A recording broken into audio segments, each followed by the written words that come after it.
The boardroom on the 45th floor smelled of money and power.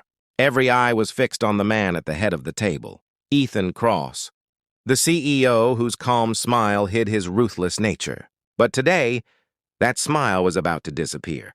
In the corner sat Leah Brooks, a young black legal intern, quiet, polite, and almost invisible. Her hands trembled slightly as she held the contract, eyes scanning every line she had already read twice. Ethan looked up from his seat. "Miss Brooks," he said casually, "any objections before I sign this deal?" Leah stood slowly. Her voice was soft but steady. "Excuse me, sir, but this clause is a trap." The room went silent. A few executives chuckled under their breath, but Leah didn't flinch.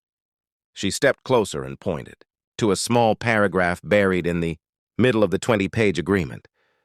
"Clause 14C," she said firmly. "It secretly transfers your patent rights to the partner company after 6 months. The language looks harmless, but it's designed to deceive. If you sign this, you'll lose your invention, and millions." Ethan's smile vanished. He grabbed the papers, flipping through the pages rapidly. The room was dead quiet. Then suddenly he stopped. She was right. His tone turned cold. "Who drafted this?" he demanded. No one dared to speak. The opposing lawyer shifted uncomfortably in his chair. Ethan looked back at Leah, his sharp gaze softening slightly. "How did you even notice this?"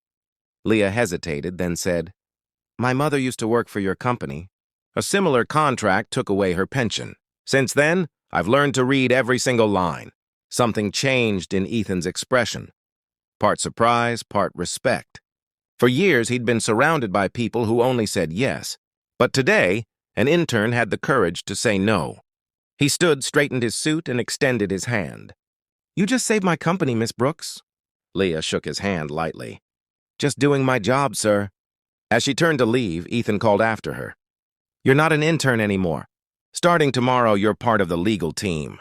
Leah smiled faintly. "Thank you, sir. But next time, read before you sign." Her footsteps echoed through the marble hallway as she walked away. Calm, confident, and unshaken.